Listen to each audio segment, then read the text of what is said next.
When did you go to Brazil? When do you leave? I leave Sunday. Sunday? Yeah. How long of a flight is that?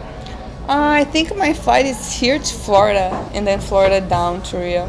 So usually like I go to Texas, it's like 10 hours. 10 hours? Yeah, All from together, Texas to Rio. So altogether, how long do you think it's going to be this time?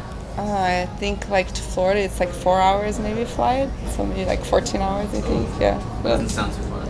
Yeah, it could be like first class, that'd be good. Then you can lie down. But first class is just good when you can have the Sundays, you know, and eat the food. And now I'm on the diet, so I won't be able to enjoy it. How often do you go back to Brazil? A lot. A lot. Yeah. And when I go, I usually, like this for me, I don't know, my flight is to come back on Sunday. I flight Saturday and I come back Sunday. But I think I'll end up staying longer. I don't know, we'll see. But usually when I go, I stay for like 2 months, you know. I stay for a long time. You know. People have said that the travel flight makes the wait time harder. Oh yeah, for sure. Do you have that experience too? Yeah. Are you a little concerned about that? No, because we're going early, you know. Like, I know, at least like Calvin, he said he's going Friday, you know, so he'll be earlier than me. But I think we decide to go like Sunday to be there, like enough to count the diet and everything. So I'm not worried. But yeah, for sure it does go up, you know, like, you know, holds on. You're so like, man, my weight wasn't like that, you know, now it's high. But I'm okay. I'm excited. You think you're in a good place right now with the weight cut as far as today is concerned? Yeah, I think it's good. Like, you stay the whole day, you know, I didn't train at all today yet, you know. So when you have like little things like that, I for sure I'm going to be like a little paranoid, you know, at night, like have to do like extra hour cardio, you know. But overall, it's like calm, you know, and that's the most important. As long as I am not getting like scared, then I feel okay, you know. I don't know if you saw, there was an interview that she did recently, and she said that you have no wrestling, your striking is bad, and she's surprised that you've gotten so far with your current skill set. Did you see that, and what is your reaction to those comments? Yeah, I heard about that. But I heard like a lot of things like, yeah, that she thought like my grappling wasn't good for MMA, and yeah, like my strike. Yeah, a lot of, she doesn't think I'm good at all, basically. So, I don't know. It's okay. I mean, I think that Ashley was a harder opponent than her, you know. Ashley is like southpaw, tall. She never, like, most of Ashley's losses were by decision, you know, never like lost by submission. So all of Amanda's losses by submission, you know. So I think that the fight with Amanda is going to be like a good matchup with me, you know. I think it's like going to be way easier than against Ashley, you know, who's taller and everything. But you know, it's like the first person I'm fighting that's like kind of talking about me, so I'm surprised, you know. If it was like in Vegas, I think it would be different, but like, man, she's fighting in Brazil and she's like talking a lot, you know. I think it's gonna be worse for her, you know. So I think it was her, it would be a little bit better, you know, if she, you know, because you know the vai morrer, you know, they're gonna say it no matter what, you know. But the more she talks, the worse, you know. So I think it's okay, you know. She's gonna fight me. She needs to be confident, you know. If she shows me that she's like not like worried about something, then I'm gonna feel better. So it's okay that she thinks that, but man, she's been submitted, so I mean, I think her ground needs to get better first before saying about my ground, you know. But maybe it's good she thinks that, because you'll go and surprise her. Yeah, she won't be expecting. Yeah, I think so. I hope so. I hope so. I think most of the people are gonna be more surprised by like the punches, you know. Like I know they think like I click like the automatic, you know, and you just go a little crazy. For sure, I'm a jiu-jitsu girl, you know. But yeah, like I'm not scared to punch, you know. For sure, this fight I want to submit like fast, you know. The last fight with Ashley, I wanted to like stay standing up. I wanted to get the submission, but I didn't have like rush to finish fast. But for Amanda, I want to submit fast, you know. Like, I'll be in Brazil. I'm a Brazilian jiu-jitsu fighter. I want to like show jiu-jitsu, so I'm going like to finish as fast as possible this fight. There's been some discussion that your father's going to be at the fight, and that seems to be a running narrative. People are interested. It's the first time he's going to see you fight. Does it add more pressure to you? How do you feel about having a chance to perform in front of your dad, who's like a jiu-jitsu royalty? Yeah, for me it's not pressure. No, I'm excited for him. I think he doesn't even realize how nervous. I think he's gonna get so nervous, you know. And it was crazy because I've been wanting him to come to my fights, and like never he came, you know. So like everything happens for a reason, you know. And like, man, then they gave me the fight in Brazil, and he's gonna be his first fight to see me live in Brazil, you know. So I think it's gonna be like a really big moment. And for me, it's gonna push me like to fight even better. You know, like man, my dad is here, like watching me. You know, I'm excited. I think it's gonna be great. It's a really quick turnaround. I mean, you just fought in March, so how have you had to work on such a short time? You know, like this is such a quick turnaround, but really even outside the UFC, I fought like October 13, I fought LFA, then December 10, I fought Invicta, and then March 3rd, I fought my debut in UFC, and now this one. So not just this one is like fast, you know, like the last 7 months will be 7 months, 4 fights in 7 months, you know. So I've been doing a lot of fights lately, you know, so all the fights have been very fast. For sure, I want to be able to like evolve the same speed as my fights. You know, I think I'm fighting a little bit more than I'm evolving, but every fight is a different fight. You know, like Amanda is different than Ashley, and then my last fighter. So no matter like if I have a lot of time or a short amount of time, I'm gonna have to face new challenges. You know, so I'm excited. Definitely after this fight, I want to take a break. You know, it's a little bit too much. But man, I couldn't miss to fight in Brazil, and I wasn't injured, you know. So as long as I'm injured and I'm able to train and I'm feeling like confident, then I'll take the fight for sure. I mean, you're getting a very strong push very early in your career that a lot of fighters maybe are envious of. How do you embrace that? How do you deal with that? Maybe it's pressure, but other fighters also maybe people are wondering why you're on the main card and they're not. So how do you handle that? Yeah, that for sure.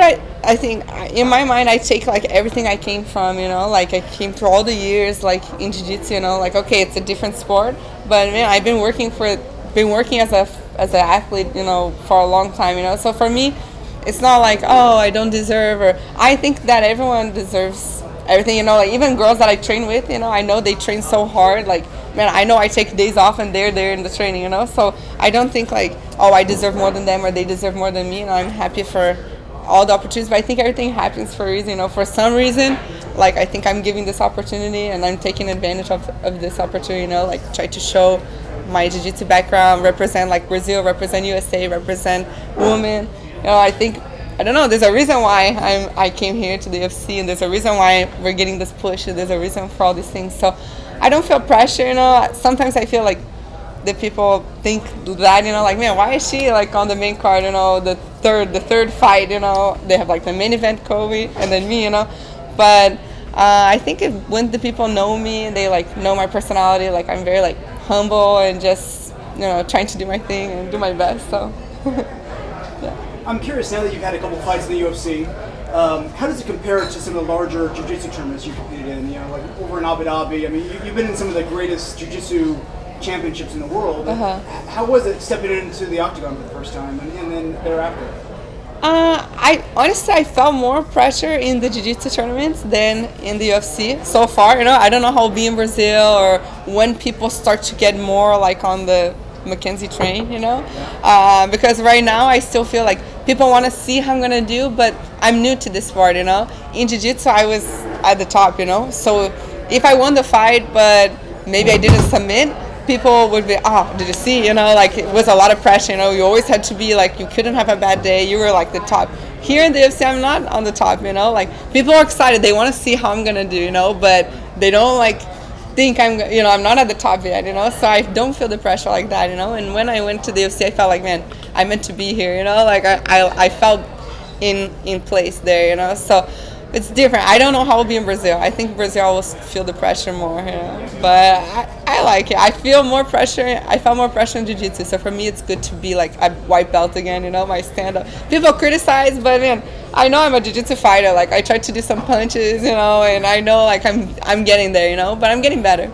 Yeah, I imagine a lot of that pressure was, you know, for who your dad is. Of course, they want to see how you perform. Exactly, you know, like especially like in jiu-jitsu, it was a lot of pressure with my dad and everything.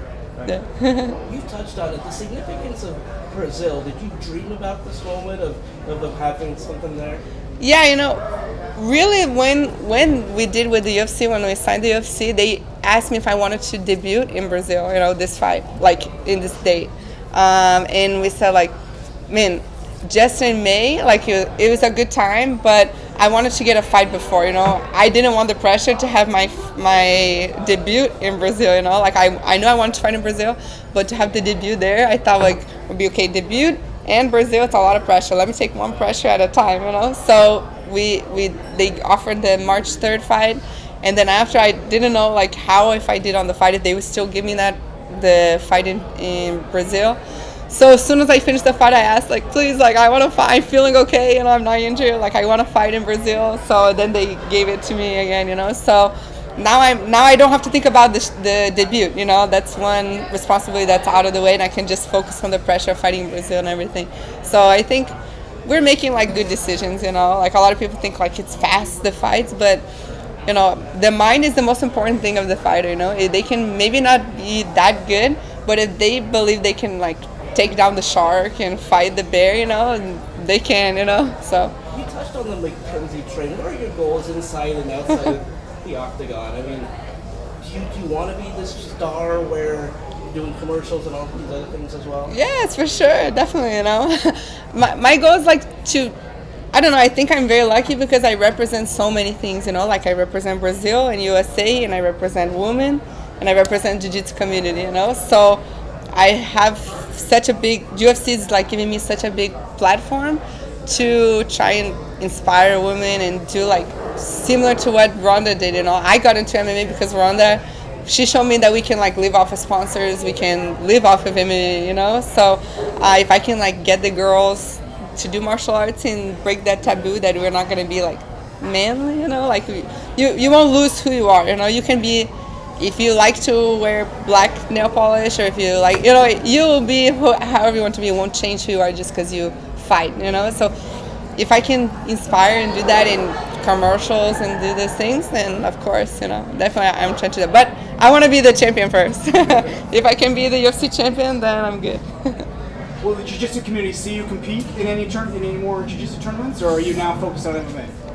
Just MMA. I'm training with Leo Vieira, Checkmat, jiu-jitsu. He's my jiu-jitsu coach, and he like kind of told me 2 years no jiu-jitsu. So for the next 2 years, maybe I will do a super fight there now and then if I don't have a MMA fight, like a jiu-jitsu super fight or something. And I want to do the ADCC next year. It's every 2 years, so the ADCC next year. But jiu-jitsu, I had to say like goodbye for now. But I'm there on the events and see everyone, watch my dad fighting. Yeah. And you speak of your jiu-jitsu team.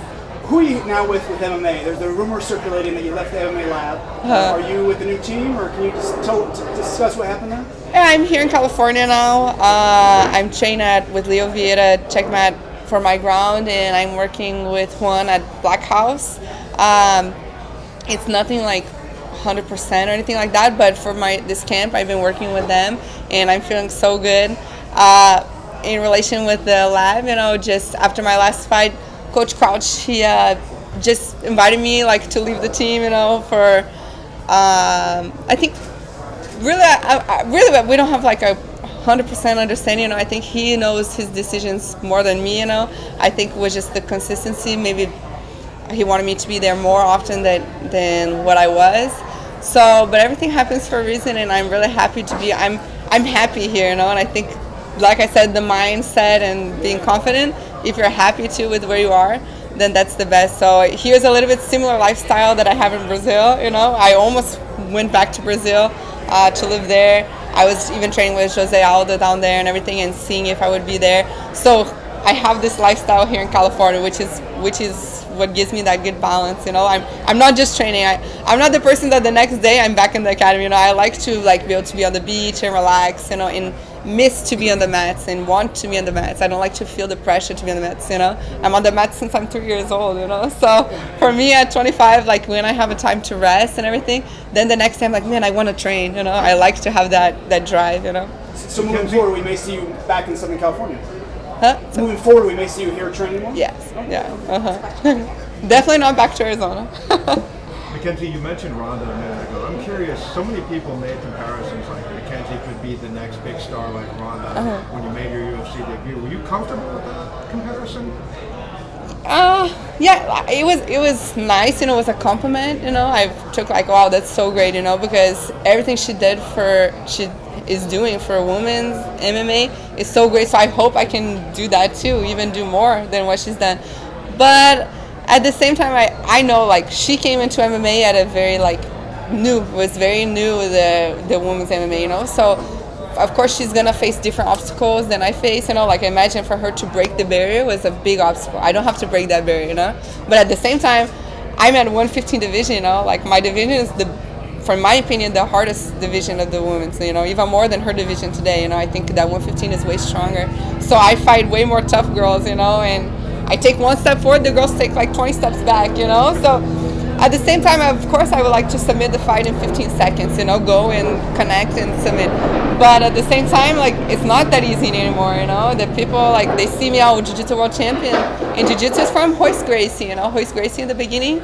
You know, so Jiu-Jitsu from MMA is very, if you know, do Jiu-Jitsu, the people pay attention to that instead of Judo, you know. Judo, I think people didn't, like, respect so much in MMA. You didn't see a judo fighter in MMA, you know. So for me, I feel they train more, maybe their whole camp, just to not engage, you know, and everything. So of course I want to do like Ronda. I think I'm aggressive like her. I think that's my style. But I have to be smart, you know. Like I need to almost learn to fight, to exchange. You know, I try to punch them to be able to set up my takedowns better, you know. So I feel a little bit pressure like that, like a little not fair, you know, because people say, oh, don't try to be a striker. Man, I'm not, of course I would like a knockout on my record one day, you know, but I'm not trying to be a striker, you know. I want to submit, but it's a different game now than it was, you know, when she came in, you know. So I think people are seeing that, you know, and they're seeing like my style. I think they will see like, okay, I'll have some submissions, I'll have some fights, I'll stay standing up, you know. They see my heart, you know, that I have as a fighter. Yeah. Thank you guys. Good? Yes, good. Thank you, guys.